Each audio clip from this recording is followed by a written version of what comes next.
Et je disais donc que les gens qui étudient la science du hadith, ils défendent la sunna du prophète. Ce ne sont pas n'importe qui, ces gens-là. Ils défendent la sunna du prophète. Les gens qui savent différencier les hadiths authentiques des hadiths qui ne le sont pas, et pas avec dhawq, hein, c'est pas ils goûtent le hadith et ils disent oh, il est faible. Celui-là, c'est bon celui-là, c'est bon, j'ai testé. Non, je parle pas comme ça moi.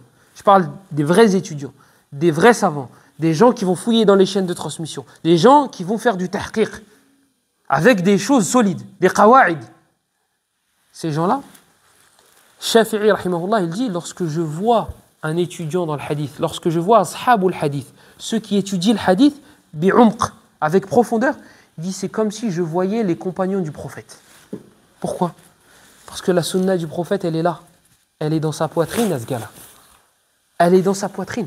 C'est pas monsieur tout le monde. Lui, c'est pas n'importe qui. Donc il dit c'est comme si je voyais les compagnons du prophète. Lui, la sunna du prophète, sallallahu alayhi wa sallam, elle est dans sa poitrine. Toi, quand tu es ébahi et tu es impressionné devant un gars qui est capable de débloquer des ordinateurs, de te réparer une voiture et de te faire un plat succulent en 5 minutes, bah là, tu es en face d'un gars, tu lui poses une question, il a une panoplie d'informations, c'est un ordinateur. Il va trier les hadiths et les versets qu'il a, il va les réunir pour t'en faire une chose magnifique et il va t'en faire un résumé. Tu vas lui poser une question sur un hadith, il va fouiller dans sa mémoire en 3 secondes, 10 secondes, 15 secondes. Tous les hadiths qu'il a en tête. Je ne connais pas ce hadith-là, mais ça me fait penser à 3 hadiths. Le premier, il est dans le recueil de l'imam Muslim. Le deuxième, il est là-bas. Un ordinateur, une machine. Et ce gars-là, il dort avec la sunna du prophète et il se réveille avec. Lui, peut-être même qu'il voit en rêve ce qu'il a étudié la journée. Tellement il y pense. Tellement il est amoureux des livres. Tellement il est amoureux de la science. Et ces gens-là, c'est les moins respectés, malheureusement, dans les mosquées. Ces gens-là, ce sont ceux qu'on respecte le moins. Ouais, on lui donne 2000 et quelques. Ah, il devrait s'estimer heureux. Hein. S'estimer heureux. Mais pourquoi tu dis pas ça quand tu vas voir le médecin? Tu prends une consultation, tu prends bonjour monsieur, tu vois, tu te mets en position, etc. Tu l'appelles en visio, tu prends via car, etc. Bonjour, j'ai mal à la gorge, etc. Ouais, d'accord. Il te regarde même pas, il te calcule même pas. Ouais, d'accord. Un arrêt maladie, s'il vous plaît, monsieur. D'accord. Limite votre Altesse. Ouais, ben voilà, tu vas prendre ça. Tiens, je te l'ai envoyé en PDF. Allez, bonsoir. 1 minute 30 la consultation. 25 balles.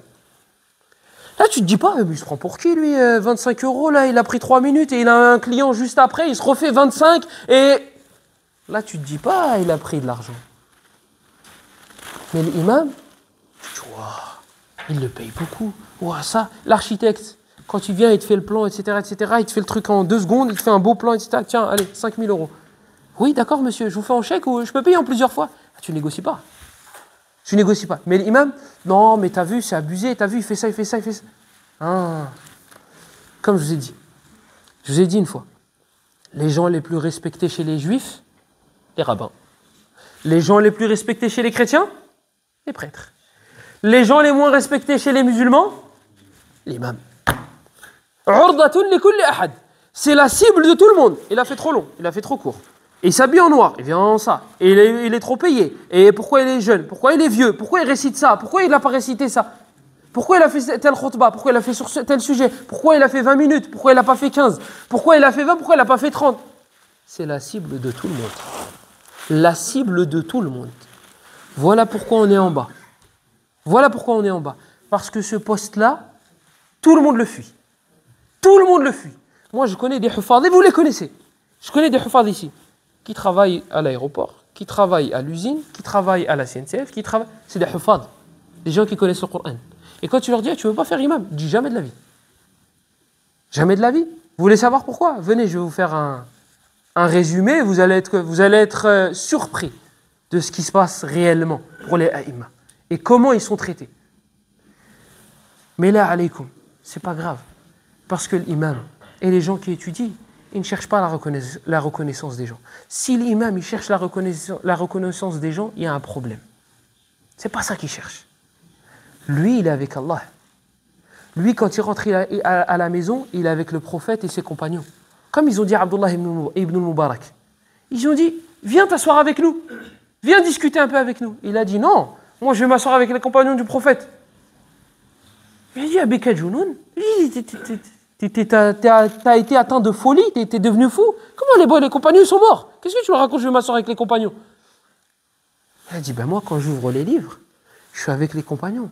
Moi, c'est comme si j'étais assis avec eux. Il dit, quand je m'assois avec vous, vous faites la médisance, vous parlez sur les gens. Et c'est ce qui se passe.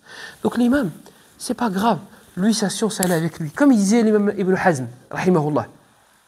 علمي معي حيثما يممت يتبعني علمي معي حيثما يممت ينفعني قلبي وعاء له لا بطن صندوقي هذا الشافعي c'est pas Ibn Hazm ça c'est Shafi'i qui disait ça إن كنت في السوق كان العلم في السوق إن كنت في البيت كان العلم فيه معي أو كنت في السوق كان العلم في السوق ça c'est Shafi'i. Ibn Hazm il disait autre chose, il disait فإن تحرق القرطاس لا تحرق الذي تضمنه القرطاس بل هو في صدري يسير معي حيث استقلت ركائبي وينزل إن أنزل ويدفن في قبري دعوني من إحراق رق وكاغد وقولوا بعلم كي يرى الناس من يدري وإلا فعودوا إلى المكاتب بدءة فكم دون ما تبغون لله من ستري. C'est pas grave qu'il n'y ait pas de reconnaissance, que les gens ne soient pas satisfaits, c'est pas grave. La personne qui a de la science, son trésor, il est là-dedans. Son trésor, il est dans sa poitrine. Il est avec Allah, il est avec le prophète, il est avec les anges qui abaissent leurs ailes pour lui. وَإِنَّ الْمَلَائِكَةَ لَتَضَعُ أَجْنِحَتَهَا رِضًا لِطَالِبِ الْعِلْمِ. Les créatures les plus nobles mettent leurs ailes par terre pour que l'étudiant en sciences puisse marcher dessus. Des créatures pures, des créatures propres, des créatures qui ne font aucun péché, abaissent leurs ailes pour les gens qui étudient la science. On continue. وَإِنَّ الْحِيتَانَ لَتَسْتَغْفِرُ لِمُعَلِّمِ النَّاسَ الْخَيْرِ. Le prophète sallallahu alayhi wa sallam, il dit dans le hadith rapporté par l'imam Abu Daoud et dans le musnad de l'imam Ahmed, il dit alayhi salatu wassalam وَإِنَّ الْمَلَائِكَةَ لَتَضَعُ أَجْنِحَتَهَا لِطَالِبِ الْعِلْمِ وَإِنَّ الْعَالِمَ لَيَسْتَغْفِرُ لَهُ مَنْ فِي السَّمَاوَاتِ وَمَنْ فِي الْأَرْضِ وَالْحِيتَانُ فِي جَوْفِ الْمَاءِ وإن العلماء ورثة الأنبياء وإن الأنبياء لم يورثوا دينارا ولا درهما وإنما ورثوا العلم فمن أخذه أخذ بحظ وافر. Le prophète sallallahu alayhi wa sallam il dit, et la personne qui enseigne le bien, le savant qui enseigne le bien, ceux qui sont dans les cieux et ceux qui sont sur terre, même les poissons au fond des océans, demandent pardon à Allah pour cette personne-là. Elle demande à Allah pardon pour elle. وَإِنَّ الْعُلَمَاءَ وَرَثَةُ الْأَنْبِيَاءِ. Et les savants sont les héritiers des prophètes. Le sharaf, il s'arrête là. L'honneur s'arrête là. Les gens, pas les gens, Yahri, tu as hérité de Muhammad, sallallahu alayhi wa sallam. Ce que tu portes dans ta poitrine, c'est la dernière révélation et c'est la révélation la plus noble. Tu n'as besoin de reconnaissance de personne. Tu n'as besoin de reconnaissance de personne. Tu n'as pas besoin qu'on t'élève. C'est Allah qui élève. C'est Allah qui élève. Ibn Hazm, j'ai cité ses vers de poésie. Ibn Hazm, il était en Andalousie. Ils ont déchiré ses livres. Ils les ont jetés dans les rivières pour que l'encre fasse disparaître ses écrits. Pour qu'il n'ait plus de livres. Et Ibn Hazm, il est mort il y a plusieurs siècles. Et on parle de lui à Goussainville. Comment ça se fait?